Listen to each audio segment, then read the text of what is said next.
So travel in the COVID age has definitely become a big pain in the ass. And today I'm going to try to walk you through a couple of tips and tricks to just kind of explain some of the things that will help get you through the lines faster and make your life easier. Now, the first thing is, of course, the mask.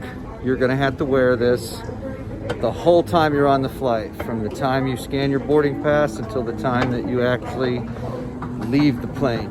And unless you're sitting at least 6 feet away from somebody, you'll be expected to wear it while you're around, just walking around the airport. And they might hassle you about it in the terminal, but I can guarantee you, I promise you, that when you're on the plane, you will wear it or you will get off the plane. Now, the only exception to this might be is if you have a legit respiratory illness, things like asthma, emphysema, asbestosis, COPD. I just saw a guy a few minutes ago wearing a black mask with white letters that said, "This is bullshit." Well, maybe so, but it's serious bullshit. They take it seriously. You're going to wear it. And if you don't, not only will they kick you off that flight, but that airline will ban you from future flights until the COVID thing is over. Don't believe me? Read the news. There's already been 2 or 3 times this has happened on almost every major carrier there is. Now, even though it's not against the rules, I didn't record anything at the TSA stands, the x-ray machines, but I will tell you this.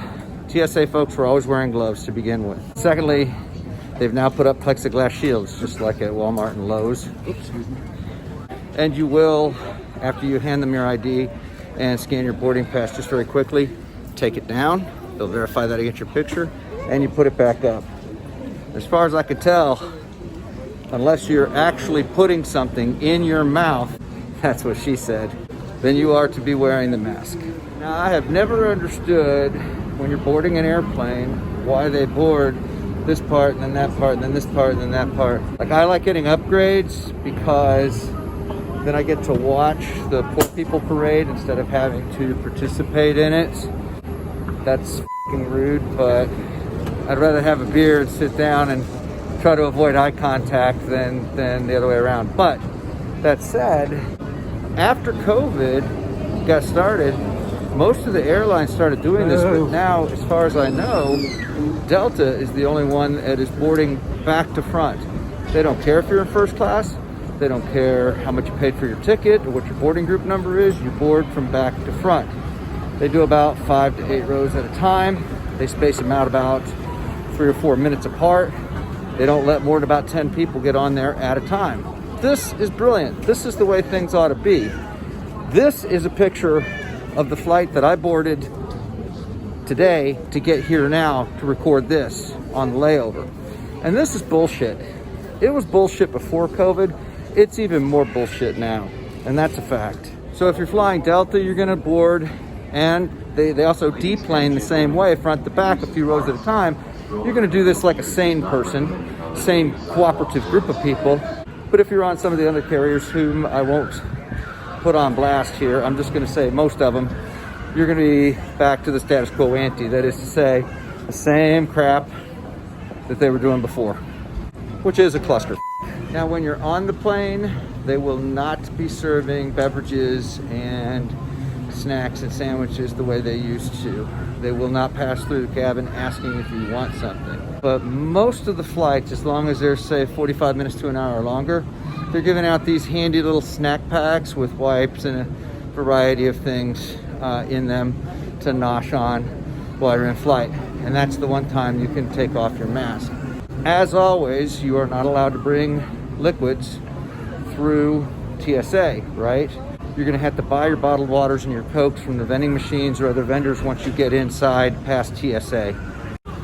Now, if you are traveling with a small child, like the one crying in the background here, you are allowed to bring bottles and formula and stuff through, but they will make you bust every one of them open so that they can test it in their little machine to make sure that you haven't made a bomb out of baby formula, because that's a thing.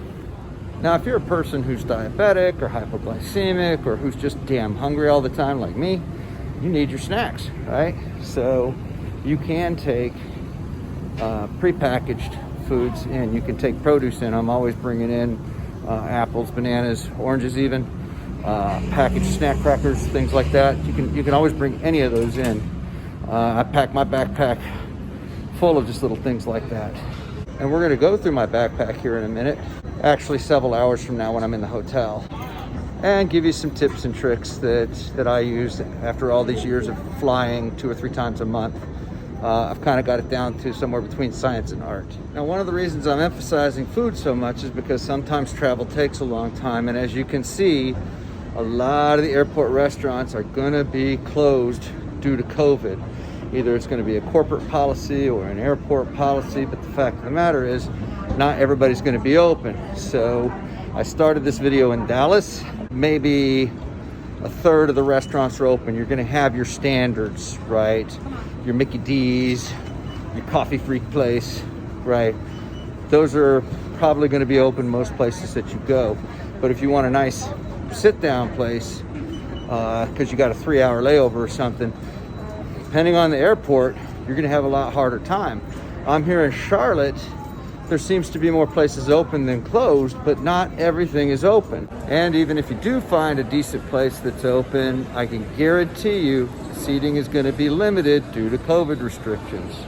So think ahead, and if you've got a long layover coming up or even a long flight, bring some snacks, because options are gonna be limited once you pass through TSA. It's gonna be whatever happens to be open, or it's gonna be the vending machine. So, deal. It doesn't matter how much we agree or disagree with all of these rules. If we want to fly, you got to follow them. I have found that sometimes, now these that vary from airline to airline, every now and then you find a TSA agent doing something a little bit different in West Palm Beach than what they're doing in, say, Springfield, Missouri, or even Dallas, Fort Worth, or wherever you happen to be. Don't jump down their throat and get all up in their grill.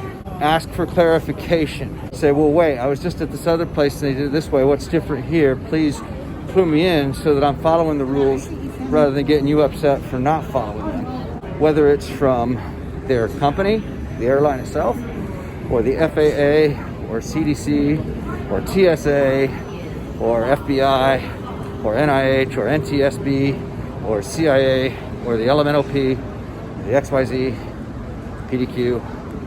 You get the idea? There's a lot of initialized agencies out there that are telling everybody what to do right now, and sometimes it's not always consistent from one place to another. Don't be a dick. Just ask, what is it you want me to do? And you'll sail right through. Because at the end of the day, the only way we're gonna get through this is to get through it. How profound is that?